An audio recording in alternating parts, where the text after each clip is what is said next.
Greetings. Let's talk.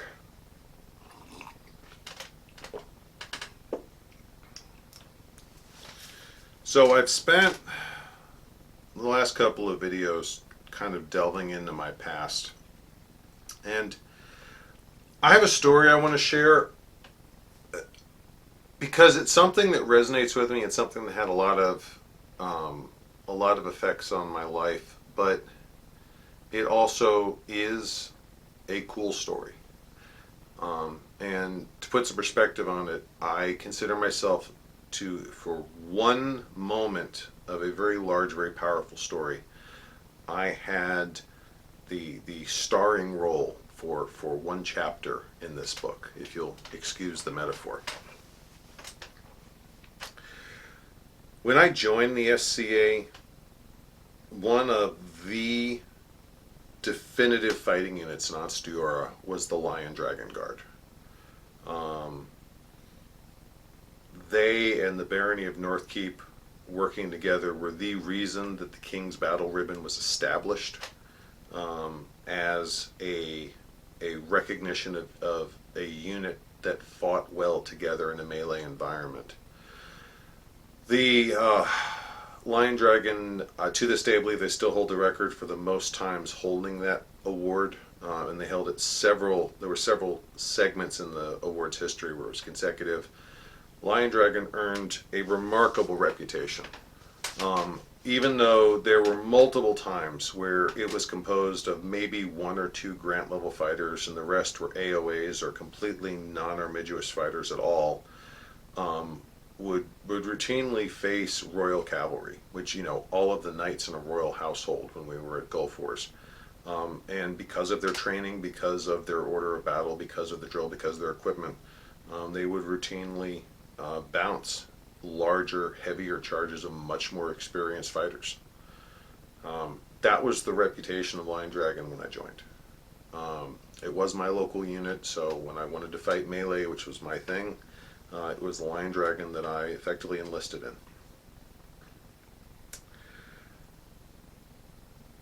My actual first time with the Lion Dragon was not at Gulf Wars. I fought with the Ansteorra Army at my first Gulf Wars, but I was not a sworn member of Lion Dragon, so I wasn't allowed to march with the unit. But I swore Lion Dragon after that, about a month and a half after we got back from Gulf, and I spent the summer training. And I remember over the summer, this big announcement came. The Barony of Elfsea had put forward a challenge. They were forming a new fighting unit. They were calling it the Arthurian Company. And Arthurian Company was composed of a number of good fighters. I mean, you just looked at their roster. A bunch of knights, a bunch of centurions, which is the Ansteorran Grant level award, a lot of fighters who had a lot of time in armor beneath that as well. So their starting point was a much higher skill set than Moonshadow had, no question about it. Moonshadow, of course, being the home group for the Lion Dragon Guard. And they put a challenge out. They wanted to pick a fight with the best. They were challenging Moonshadow. They were challenging the Lion Dragon Guard to a one-on-one melee at the next event that both groups are going to be at in force, which that particular year was going to be the Battle of Three Kings. And that became our focus almost immediately. We were training for that day. And I remember our training reflected that. We were doing a lot more maneuver drills than we'd normally done in the weeks leading up to that, months leading up to that. Pretty much the whole second half of the summer was more maneuver drills, more skirmish drills. I remember the commander was very specific. We were facing a unit, because at Gulf Wars, it had been explained to me before this. At Gulf Wars, effectively, you're dealing with, you were marching across the field, one or both sides of your unit anchored to a larger army, and you're going to hit, and then it was a question of who could swing harder, faster, and last longer. In a unit-on-unit melee with an open field, that was a whole different animal. units could do much more radical maneuvers. They could run around. They could change the shape of their formation. That was a whole different animal, and we trained for it. There were a lot of marching. We did a lot of formation changes, lots of practicing orders. They codified the command structure. We had a guard commander. We had five lances. No, five lances, because we had the missile lance, which were the archers, and we had four sub lances. Each had a lance commander, and it was composed of a handful of shieldmen and a handful of spearmen. And we fought that way. And we learned to recognize who our lance commanders were. Lance commanders learned to communicate with us and recognize us and call out our names for orders. And the guard commander knew who the lance commanders were, and they knew how to give their orders. We really drilled on that. Then we went to the event, went for Battle of Three Kings. And Three Kings at the time was a giant melee event held in the middle of Ansteorra. It was a big deal. It's always a big event when it was going on. And you got up, you got dressed, you got your armor on, and you spent all day. If you were fighting, you spent all day in armor. And that was just the way things went there. This was my first Three Kings, but I went to several others after that, and that was the rule through all of it. I remember I got up that morning, got dressed, got my armor on, and we tromped over to the rally point. And we were all checking each other's kit. A couple people were taping up some loose ends on their weapons. A couple people were doing emergency repairs on their armor, the usual stuff. I was good to go, and I walked over to, I saw the guard commander, Her Excellency Gunhilda, was talking with two or three of the lance commanders. And I walked over, and I didn't inject myself in the conversation, just kind of walked over to see what was being talked about. Armor or not, I'm still nosy. And I remember Gunhilda was pointing at some tracings at her feet, and she said, okay, so here's the Arthurian company, and she had this line, and this is going to be Moonshadow, and she drew two lines. And she pointed, she said shields and spears. So she was drawing two lines showing two ranks. Front line shields, second line pole arms, which that's how we drilled, so that was perfectly normal.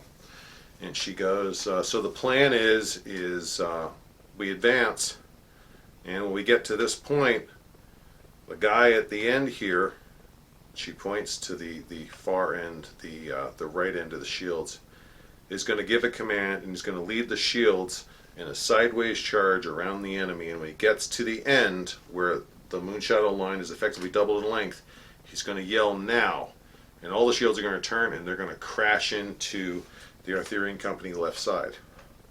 As plans go, it was pretty daring, because you were taking all of the armor of the formation, which we've trained on that way, and you were separating it from the pole arms, which took the armor and the teeth and separated them.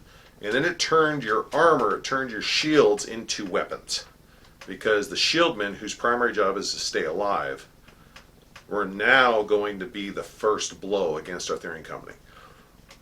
In Ansteorra at that time, with the way we fought, that was a pretty radical plan. And it was also a cool plan. I was like, no way Arthurian company is going to see this coming. I was just kind of like, this is all. I'm just sitting here listening. I had no other input into this, and I'm like, I'm a shieldman. I'm like, I'm gonna be part of this charge. Hell yeah! I'm probably gonna die in the first second, but I'm gonna get a piece of this. This is gonna be good. And I remember after explaining this, Gunhilda looks over and she goes, "Ivo, good to see you over here. How you doing?" I'm like, "I'm fine, Your Excellency." And she looks at me for a second. And she goes, "So you saw the plan, right?" "Yeah." She goes, you understand how this is going to work?" "Yeah, absolutely, Your Excellency. I look forward to seeing it executed." And she goes, "Good. This X right here," and she draws an X at the end of the line. "I want you to lead the charge." I remember my jaw bit into my gorget. What? I've been in armor 6 months. You want me to lead this thing? You've got 2 grants back there. Why don't you? And she looked at me and she just kind of blew it off. She goes, no, no. You've expressed interest in leadership in the Guard. You're aggressive on the field and you know how to handle your shield. I want you to lead that charge.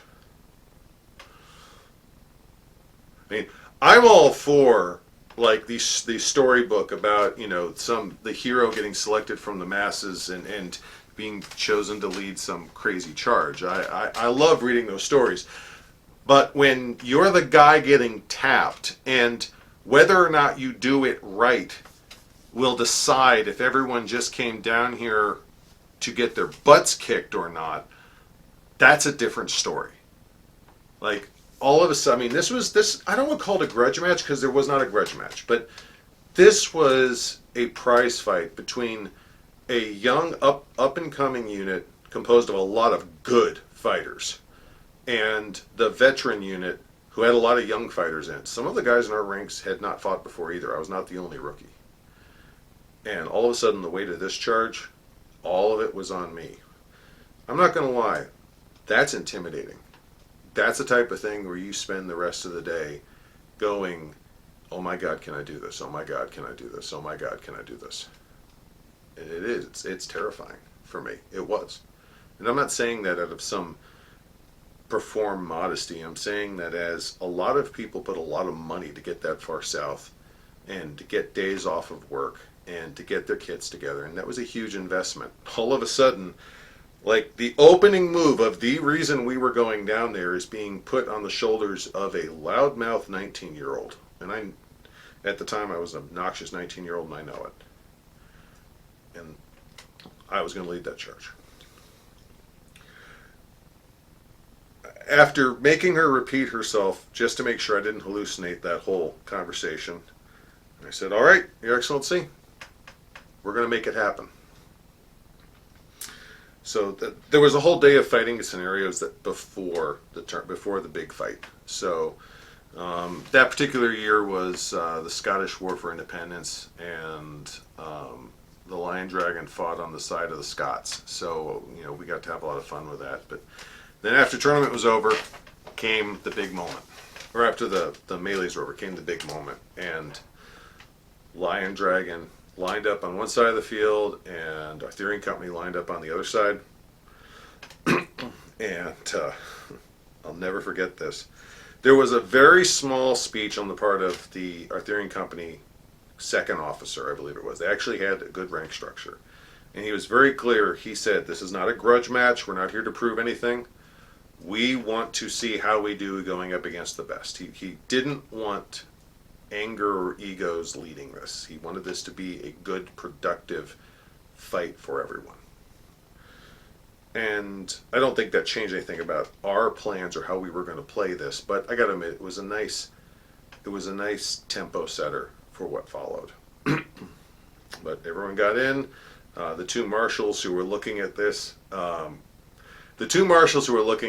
did not at any point in time get between the two units, even when we weren't actually in armor ready to go at each other. The marshals were off to the sides kind of looking at each other and looking at us, and they're like, this is a unit on unit grudge fight, we are not getting in the way here. But they all got kitted up, everyone got ready.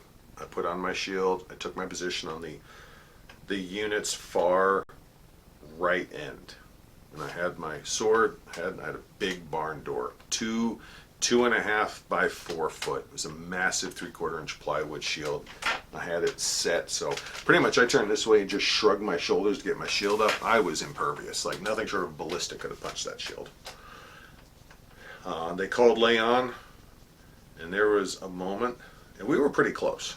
We started off probably 10 yards, if that, and I waited 2 seconds, 3, and I shouted, "Follow me!"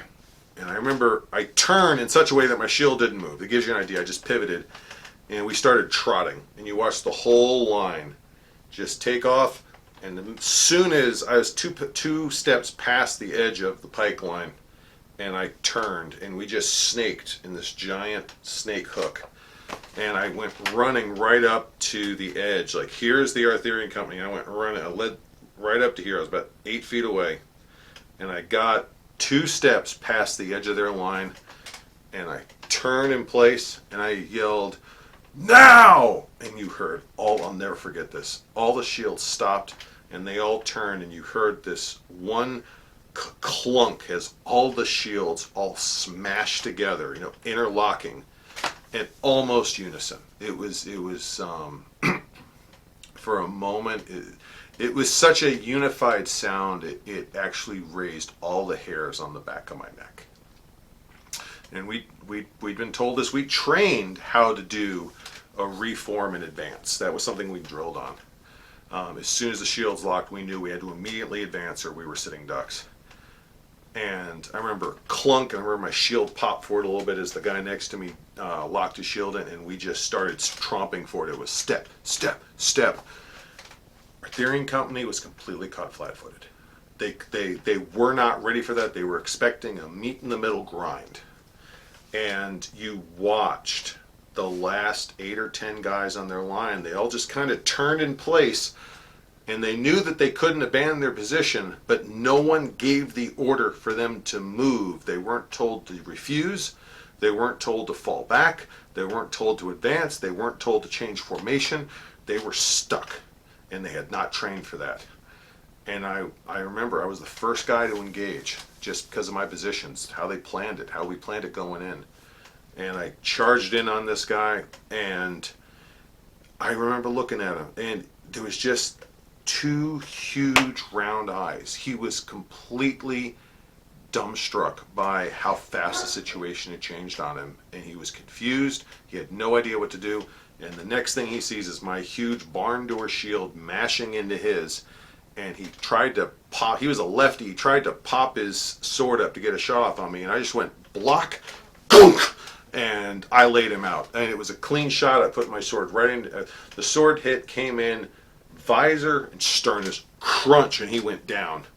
And one of the other guys immediately jumped in to try and fill him, and I am still walking, so he winds up hitting my shield, which stopped him. I'm now over the guy I just killed.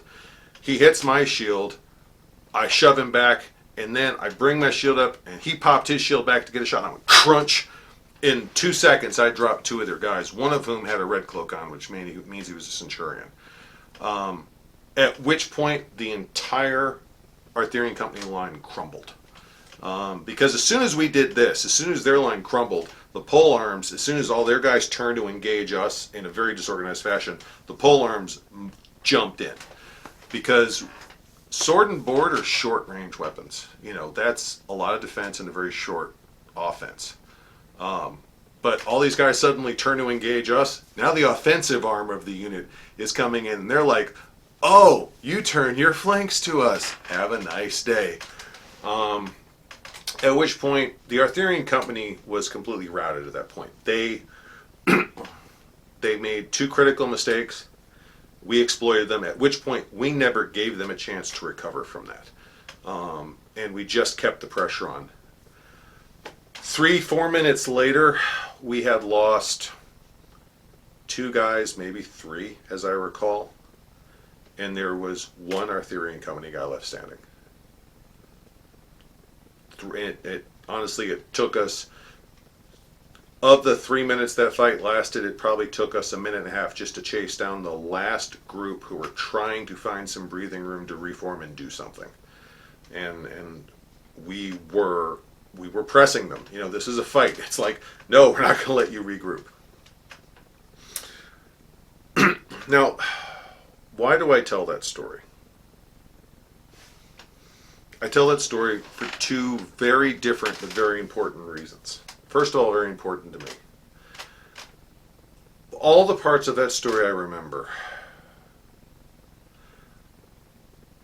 The part that sticks with me the most is the idea that Her Excellency Gunhilda Amberstar, Captain of the Guard, who is now a peer of the realm, a pelican,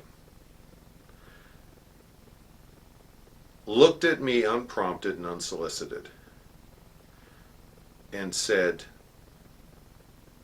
"I want you to lead this charge."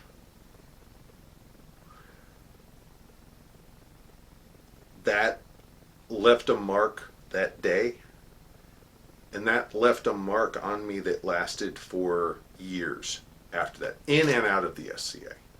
That type of confidence, that type of faith is not something that you can orchestrate. It's not something that you can artificially create. The spontaneity of that moment for me, and the earnestness and sincerity of her statement, were foundational to my SCA experiences. Now, there's another reason for this as well, very separate reason. It's very easy to tell that story from any perspective and then end it at the end of the day and say, Arthurian Company lost. But that's not the whole story. Arthurian Company came on that field wanting a fight, not a win. They wanted a fight. Why did they want to fight? I'm sure they would have loved to win. You don't get the rank some of these guys had without wanting to win. That's a given. But they wanted to find out what they needed to do better. They took that fight to heart. I remember the next Gulf Wars we were at. And Arthurian Company, oh boy, had they taken those lessons to heart. I remember watching them on the open field battle. I remember watching them in the ravine battle. You never once saw them get flat-footed by some maneuver. They had practice refuse left. They had practice refused right. They had practice advance to the rear. They had practice formations. They had practiced order of battle, drill. They even had march column down. They also had reinforced their lines. They formed an allegiance with a fighting household, Iron Lance. They were going out of Gulf Wars, and their numbers were bolstered. I remember the year before that, it was understood that numbers always favored the Trimarans, and when they connected, they could afford to lose people left and right because they just had that many bodies to throw at a tight formation, which meant Ansteorra traditionally would have to engage in very tight defensive battles, and it usually was get up close and then suddenly hunker down and let the enemy come the last few steps, so you were fighting in a slightly defendable position, try and get the higher ground, that type of thing. I remember some of those field battles from the Lion Dragon lines. I was watching Arthurian Company and Iron Lance charge in, and they were going toe to toe with the Trimaran main force, and they were shelling out damage faster than the Trimarans could fill those holes. They were going nose to nose, head to head in fights that traditionally favored Trimarans, and oh no, they were like, we've brought it this time. And that was one of the years where Arthurian Company that was one of the years Moonshadow did not take home the battle ribbon, because Arthurian Company did, and they earned it. And I remember some of the parties afterward where I'd run it. We were all wearing our uniform tabards at that point. Arthurian Company, Moonshadow, you'd go to a revel 3 days later, 4 days later, and you're all there in your uniforms, and you don't recognize faces, and none of us are in armor, so you don't recognize armor, but you recognize the tabards. And I remember talking to some of their commanders, some of their lance commanders, some of their lead shieldmen. They had non-commissioned officers. They'd actually figured out the roles beyond that. We had lance commanders. We had 5 lance commanders and the guard captain. So we had 6. We had 6 officers, and then we had the linemen. I mean, we had enlisted. We had officers. They were actually practicing non-commissioned officers. They had broken their command structure down that thoroughly. And it showed. They had the ability to absorb losses even Moonshadow couldn't in some situations. It was pretty remarkable. They took that lesson and learned from it. And they got better because of it. The chapter of the Battle of Three Kings that year, on its own, looks like a runaway Moonshadow victory. And it was a high point for us, and it was a moment, a very important moment in my life. But in the grander picture of things, For me, the important part wasn't the victory. It was that someone showed faith in me that I was not used to seeing. And in the grander picture of things at the kingdom level, frankly, another unit put themselves to the test, and when they failed that test, they didn't despair. They went back and learned from it to make themselves better. And that's an important lesson to learn. What about you?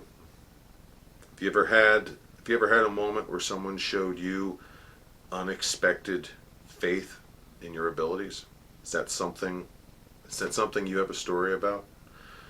Or what about a time where you were tested and came up pretty desperately short? Were you able to learn from it? Were you able to look in the mirror and actually grow from that moment? Because being able to grow from that moment is a major character point. It's a point of pride you should exercise. I'd love to hear about it. I'd love to hear those stories, either one of them. Let me know. But until then, it's been a pleasure. Thank you so much for joining me. I look forward to seeing you at the next event. Until then, goodbye, and God bless.